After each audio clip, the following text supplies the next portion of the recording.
Welcome to That Digital Take. I'm your host, Tori Webster.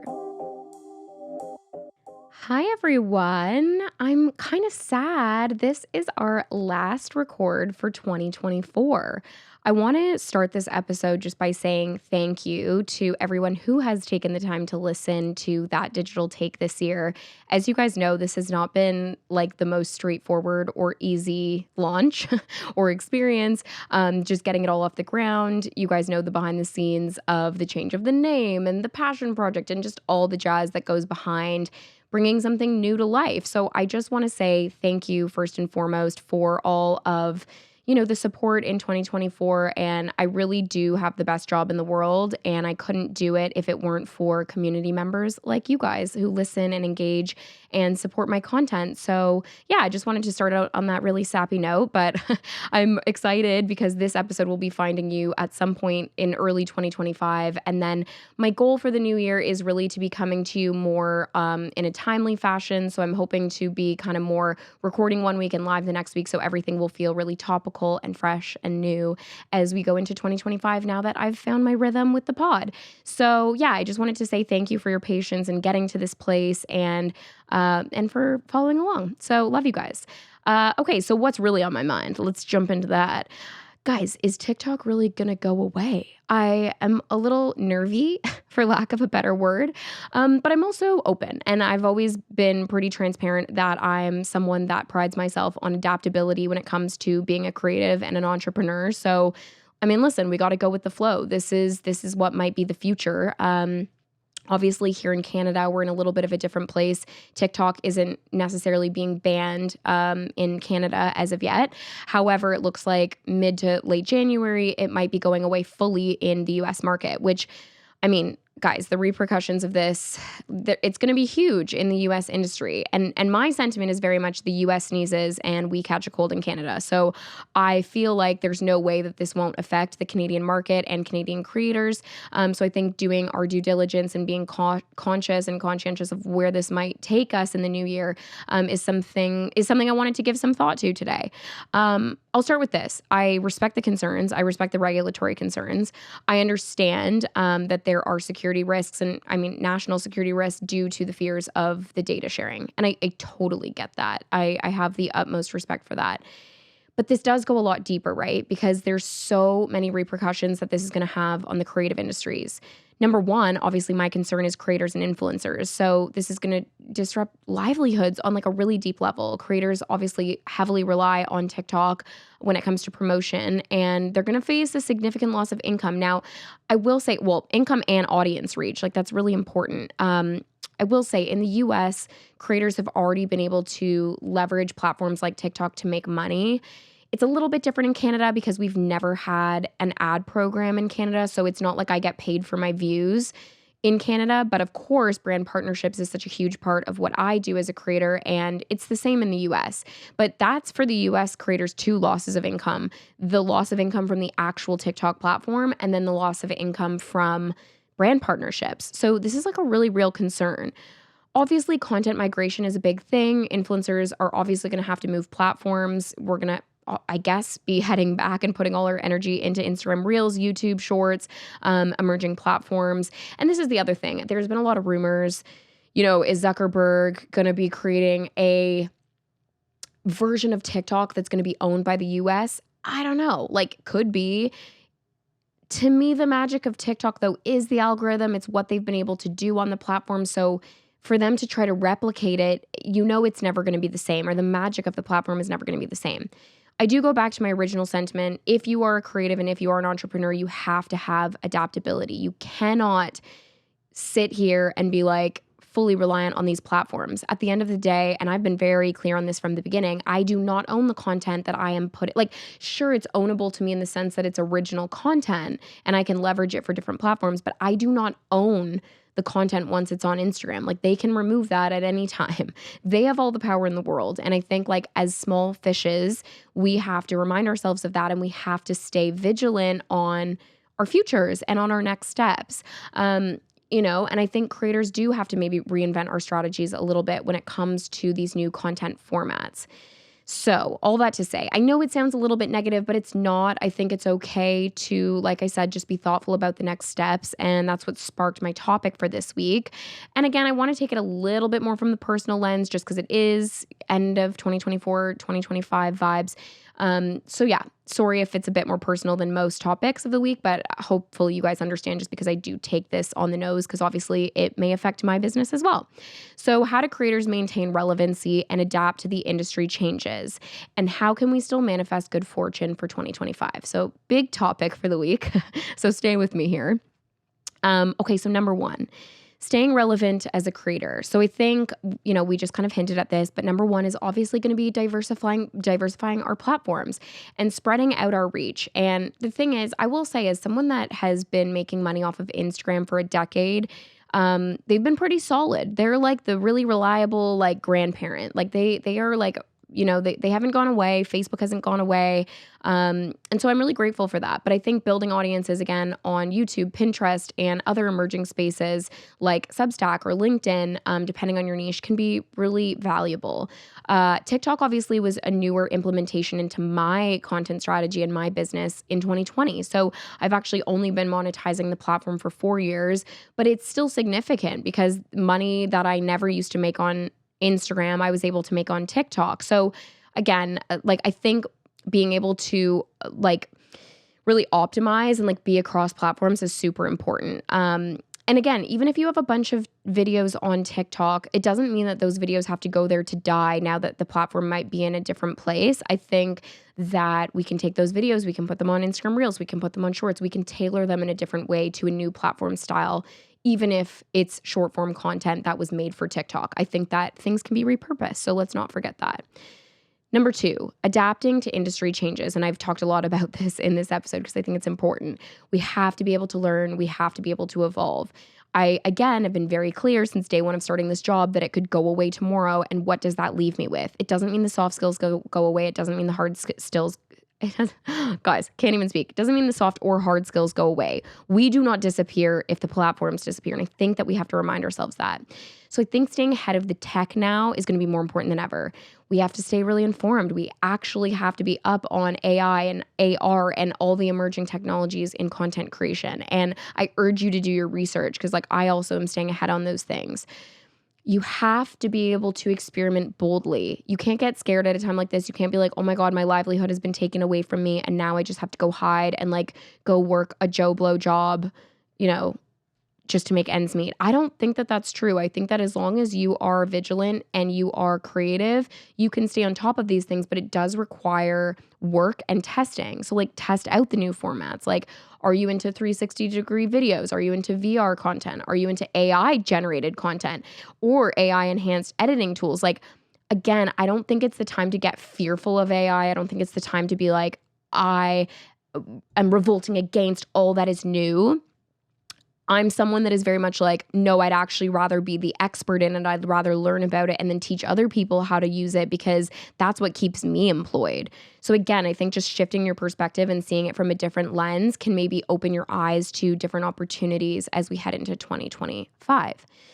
And finally, number three, manifesting good fortune for 2025 and setting intentions. So this is kind of the part of the episodes where I was saying I want to take it a little bit more personal because I'm someone that really believes in a vision board. I'm someone that really believes in visualization. I think I've alluded to that in certain episodes. But what does that look like for you guys? And what does success look like for you in this new year? So I'm someone that looks at milestones and collaborations and platforms and audience growth and revenue goals, and I set those out.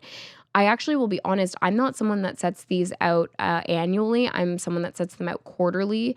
I think I like to take actionable steps every quarter. And when it's in smaller format like that, where you just give yourselves a sprint over a couple of months, it's much easier to achieve your goals than setting out a 12-month sprint because let's be honest, no one can sprint for 12 months. So being thoughtful about which months are more for rest and reset, what months are meant for the sprints to hit those goals. And yeah, I set them out quarterly. So obviously January is a big one because you can do an overarching year vision board. But then I also like to do those quarterly vision boards and practices just to kind of imagine, what I might run into as the quarter takes over. And again, just like a small note, an aside, but like as self-employed people, I think it's really important to celebrate your small wins as they happen. And then another aside, but like I'm so big on gratitude and obviously like being thankful for all the opportunities, because I think for me, that is what attracts such an abundant, successful life. So anyways, that was so many different pivots. Like it started with like TikTok being taken away and it like led me down this crazy path. But I think you can kind of understand the connections and like why I feel this way as we head into the new year. And so with that, I did want to end this episode on some lessons that I learned in 2024. And hopefully they can inform some of the success you might find in 2025. Now, these things are quite personal to me. I'm surprised. Well, I'm not surprised. I feel connected to my podcast audience because it is a smaller audience. And you guys, if you are listening, you care deeply about where we're heading and you care deeply about my content. So I wanted to share some quotes and lessons that I wrote down over the last year for me personally. And I don't want to explain them because I actually feel like they're yours to interpret. For me, it was interpretations from things that I collected over the years. So things like podcasts, things like books, and also personal conversations that I had with loved ones and friends and experts in the industry. And I found them really valuable and I thought they were worth reflecting on today. So this is pulled from my own personal archive, so no judgments, please. These were my 2024 lessons and notes. So I'll just read them out because, like I said, I think they're up for interpretation. So the first was, avoid closed, specific, and controlling. Choose open, random, and supportive. That was one I wrote down very early January last year. I think pulled from a podcast. And I'm sorry, some of these I don't have the sources for them, so take it for what they are. The second, the power of small. Again, I'll leave that to your interpretation. Number 3, passion matured into purpose. This one is very personal. I will explain it slightly, but I think this was like the first year where I felt like all of the things that I've always been passionate about, I really was able to put into practice into like a full force of a successful job and now what I feel is my career. So yeah, very like emo about that one. Number 4, fear can be helpful. I leaned into that a lot this year as well. Number 5, drive it like you stole it. Again, I'll leave that for interpretation. Number 6, act on creative impulse. I think I was a lot better at this one this year as well. As opposed to like thinking about everything and giving everything so much like analytical thought, I just was like, I have a burst of energy. Let me just create. I've lost track of the numbers. Number 7, create mystery online. Too much circulation makes the price go down. This is a big one. I think I could work on this one even more in 2025, but I really do believe it. It's a great quote, mantra and quote to live by. Number 8, that's show business, baby. That's just something I like to remind myself. So that's in my 2024 notes. Number 9, heavy lies the crown. Again, I'll leave that for your interpretation. Number 10, life finds a way. That's a quote from Jurassic Park, but a beautiful one. I took it from my 2024 lessons. Number 11, you can only tap into talent in the parasympathetic nervous system. I should explain this one a bit. I want to leave these as mysterious as I can, but this is a really big one. So it's going to be a bit too long-winded. But growing up, I obviously spent a lot of time creating and being on stage and being in front of audiences. And I think I may have actually mentioned this quote in another episode, but I was chatting to an expert, like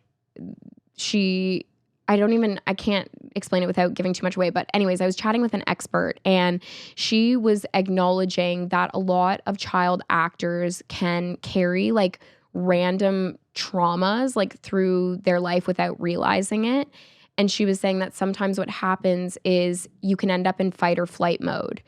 And you can't tap into talent when you're in fight or flight mode. Like you literally just can't. So it's why you would like shit the bed at an audition, or it's why you would forget your lines in the middle of a moment if you're feeling anxious.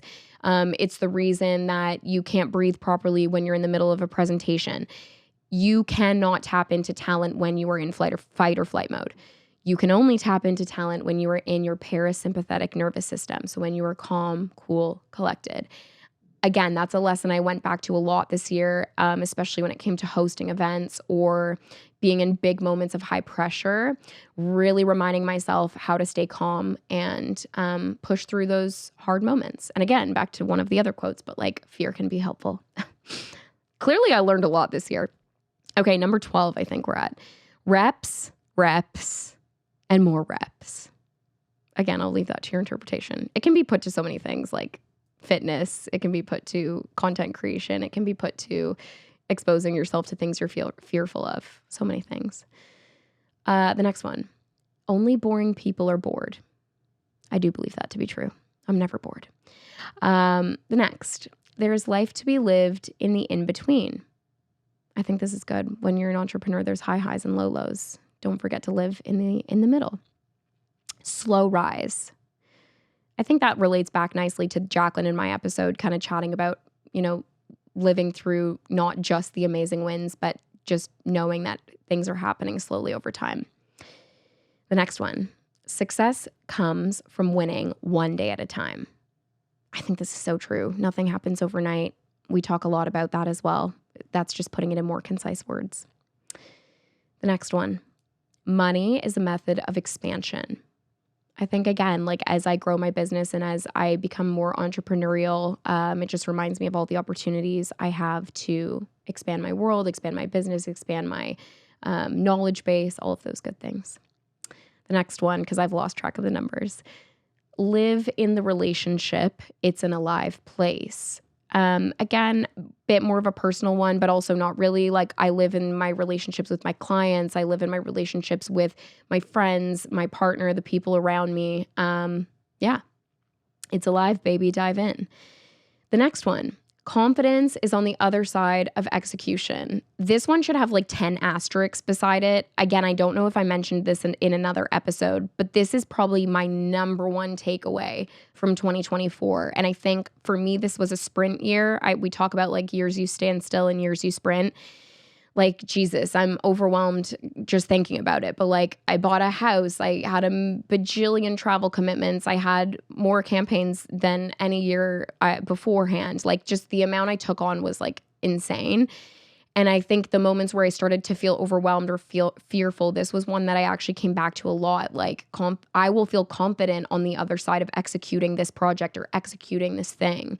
The hosting the big Netflix thing, that was a time where I read this quote and I was like, okay, I got this. Like, I'll feel confident if I execute this. And then and you can trust yourself on the other end. So that's really exciting.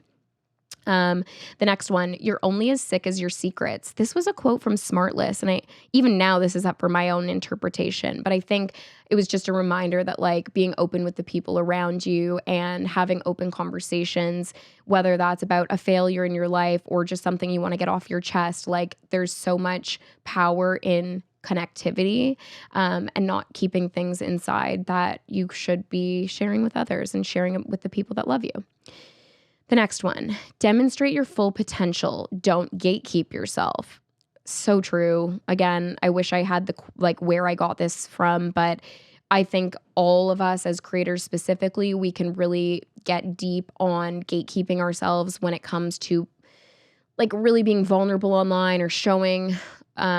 It's hard. Like even me reading these out and like being super informal and like kind of wearing my heart on my sleeve, like it's not easy to do. It's like, it's uncomfortable to a certain extent.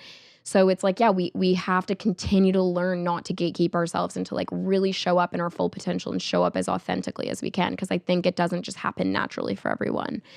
The next one, information is currency. Absolutely. The next one, confuse the enemy. I'll leave that one up for interpretation. And this is the final one. There are things, I think there's one more after this actually. So this is the second last one. There are things out there so good you wouldn't know to ask for them. Now, this was like on my vision board for 2024. Like I was like very much in this vibe of like, I feel like there's things that are going to happen to me that I don't even really know yet. And I was so right about that. Like there were things so good that I didn't even know to ask for them. And I think that's such a great reminder. Like the universe is so thoughtful about what is meant for you. And I think not losing track of that is really cool. And this is the final one and a great place to end as we head into 2025. Be comfortable being great. So true. Like, I feel like we sometimes, again, back to my original mantra of life, don't dull my sparkle.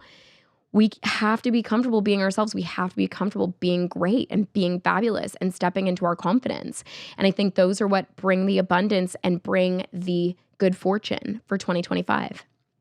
Okay, well, I'll leave you there. Hopefully, this sparks some thought for you, or these are some things that you might write down in your little notes app for 2025 to remind yourself of things as we go through this next year.